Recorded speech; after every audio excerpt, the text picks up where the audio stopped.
Welcome back to my channel. I'm Praveena. நம்ம இந்த எபிசோடில் வந்துட்டு basics Excel to advance level பார்க்கலாம். போன எபிசோடில் நான் வந்துட்டு ட்ராகிங் பற்றி சொல்லியிருந்தேன். ட்ராகிங்கில் செல் ரெஃபரன்ஸில் எப்படி இஷ்யூ வருது அப்படிங்கிறது ரொம்ப வந்துட்டு யோசிக்க வேண்டிய ஒரு விஷயம். ஸோ செல் ரெஃபரன்ஸ் பற்றி நான் உங்களுக்கு இதில் எக்ஸ்பிளைன் பண்ணுறேன். செல் ரெஃபரன்ஸில் ரிலேட்டிவ், அப்சல்யூட்டு, மிக்ஸ்டு அப்படின்னு சொல்லுவாங்க. ஸோ இந்த டேர்ம்லாம் நீங்கள் ஞாபகம் வச்சுக்க வேணாம். ஜஸ்ட் நம்ம ஒரு ஃபார்முலாவை ட்ராக் பண்ணும்போது எப்படி நம்ம ஒரு ரெஃபரன்ஸ் பண்ணுவோம் அப்படின்னா, A1 அப்படின்னா அது அந்த இடத்துல பார்த்திங்கன்னா B1 அப்படிங்கிறது அதுதான் வந்துட்டு அந்த செல்லோட ரெஃபரன்ஸ்னு சொல்லுவோம். அதாவது ரோவும் காலமும் சேர்ந்து வர்ற ரெஃபரன்ஸு. இப்போ இதில் வச்சு பார்த்திங்கன்னா தெரியும். இப்போ A11 அது மாதிரி காட்டுதுலையா, B11 அதெல்லாம் வந்துட்டு அதோட செல் ரெஃபரன்ஸ், ஒரு செல்லோட ரெஃபர் பண்ணுற வேர்டு அட்ரஸ் அப்படின்னு வேணால் வச்சுக்கோங்களேன். இப்போ நம்ம வந்துட்டு ஒரு செல்லை வந்துட்டு ரெஃபர் பண்ணும்போது நம்ம அந்த இடத்துல போய் கிளிக் பண்ணி ரெஃபர் பண்ணுவோம். இல்லாட்டினா A1 டைப் பண்ணால் கூட ஆட்டோமேட்டிக்காக அது வந்துட்டு செல் ரெஃபரன்ஸாக A1 எடுத்துக்கும். ப்ளஸ் போட்டு B1 டைப் பண்ணாலே போதும், ரெஃபரன்ஸ் வந்துட்டு எடுத்துக்கும். ஸோ நம்ம எதை ரெஃபர் பண்ணுறோம் அப்படிங்கிறது தான் வந்து ரெஃபரன்ஸ் அட்ரஸ் அப்படின்னு சொல்லுவோம். இந்த ரெஃபரன்ஸ் அட்ரஸில் நம்ம ஒரு தடவை ஃபார்முலா போட்டுட்டோம் அப்படின்னா, இப்போ நம்ம ப்ளஸ் போட்டால் ப்ளஸ் ஆகிடும், இதுவே வந்துட்டு மைனஸ் போட்டிங்கன்னா மைனஸ் ஆகிடும், இன்ட்டு போட்டிங்கன்னா இன்ட்டு ஆகிடும். இதுதான் பேசிக்காக இருக்க ஒரு சம்முன்னு வேணால் யூஸ் பண்ணிக்கலாம். இந்த இதில் இப்போ வந்துட்டு ட்ராக் பண்ணுவோம்.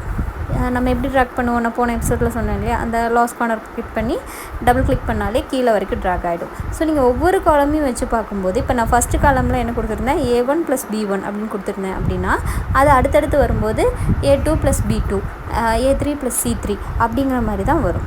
இதுவே வந்துட்டு நமக்கு B1 அப்படிங்கிறது அந்த ரெஃபரன்ஸ் இருக்கு இல்லையா, அந்த B1 மாறக்கூடாது. B1ங்கிறது அப்படியே தான் இருக்கணும். மற்ற காலமெல்லாம் மாறிக்கலாம் அப்படின்னா அது எப்படி நம்ம கொடுப்போம். ஸோ இந்த Bக்கும் 1க்கும் நடுவில் நம்ம வந்து ஒரு சிம்பிள் கொடுப்போம். அந்த சிம்பிளோட பேர் தான் வந்துட்டு டாலர் சிம்பிள். டாலர் சிம்பிள் தான் வந்துட்டு நம்ம வந்துட்டு அப்சல்யூட்டையும் மிக்ஸ்டையும் வந்துட்டு ரெஃபர் பண்ணுறதுக்காக யூஸ் பண்ணுவோம். ஸோ நம்ம Bக்கும் 1க்கும் நடுவில் டாலர் சிம்பிளை கொடுத்துட்டோம் அப்படின்னா இது வந்து மிக்ஸ்டு அப்படின்னு சொல்லுவோம். அப்சல்யூட்னா Bக்கு முன்னாடி ஒரு டாலர், B1க்கு நடுவுலேயும் ஒரு டாலர் கொடுத்துட்டோம்னா அது வந்து அப்சல்யூட். ஸோ ஒன்ஸ் நம்ம B1 டாலர் சிம்பிள் கொடுத்ததுக்கப்புறம் நம்ம ட்ராக் பண்ணோன்னா அந்த காலம் வந்துட்டு கான்ஸ்டண்ட்டாக வரும். அதாவது A1 × B1. அதே மாதிரி நம்ம ரெண்டாவது காலம் போகும்போது A2 × B1 அப்படின்னு தான் வரும். ஓகேவா? இது வந்து நம்ம வந்துட்டு அப்சல்யூட்னு சொல்லுவோம், மிக்ஸ்டுன்னு சொல்லுவோம். ரெண்டுக்கும் டாலர் சிம்பிள் கொடுத்துட்டிங்கன்னா அந்த வேல்யூ வந்து எப்போவுமே மாறாது. இது வந்து எந்த இடத்துல யூஸ் பண்ணுவோம் அப்படின்னு பார்த்திங்கன்னா,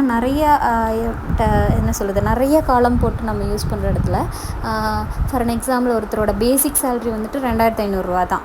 ஆனால் அவரோட எக்ஸ்பீரியன்ஸ் போக போக அவருக்கு வந்து 200 அப்படின்னு இன்க்ரீஸ் ஆகும். அப்படிங்கிற பட்சத்தில் பேசிக் சேலரியை மட்டும் போட்டு கால்குலேட் பண்ணுங்கன்னு எதையாவது சொல்லியிருந்தாங்கன்னா அந்த இடத்துல நம்ம அந்த பேசிக் சேலரியை வந்து ஒரு செல் ரெஃபர் பண்ணும்போது அந்த ரெஃபரன்ஸ் இருக்க அந்த செல்லை வந்துட்டு நம்ம என்ன பண்ணுவோம், ஃபார்முலாவில் டாலர் சிம்பிள் கொடுப்போம். அப்போ அது என்ன ரெஃபரன்ஸ் எடுத்துக்கும், அதை வந்து கான்ஸ்டண்ட்டாக வச்சுக்கும். ஸோ அந்த ட்ராக் பண்ணும்போது இந்த ஃபங்க்ஷன் மட்டும் மாறாமல் இருக்கும்.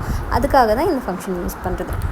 மிக்ஸ்டு எதுக்காக யூஸ் பண்ணுவாங்கன்னா, B-யும் 1-யும் வந்துட்டு ரெண்டாக பிரிக்கிறது. அதாவது செல்லை மட்டும், அதாவது காலம் மட்டும் கான்ஸ்டண்ட்டாக வச்சுட்டு நம்ம ரோவை வந்துட்டு இன்க்ரீஸ் பண்ணிட்டு போகலாம். இல்லை ரோவை மட்டும் கான்ஸ்டண்ட்டாக வச்சுட்டு காலமை இன்க்ரீஸ் பண்ணிட்டு போகிறதுக்காக இந்த மிக்ஸ்டு ஆப்ஷன் யூஸ் பண்ணுவாங்க. அதாவது Bக்கு முன்னாடி டாலர் சிம்பிள் கொடுத்தோன்னா Bயை கான்ஸ்டண்ட்டாக வச்சுருக்கோம்.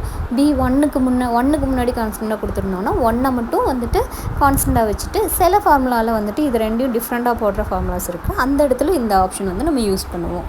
ஸோ பேசிக்காக நம்ம வந்துட்டு டபுள் டாலர் ஃபங்க்ஷன் அப்சல்யூட் தான் யூஸ் பண்ணுவோம்.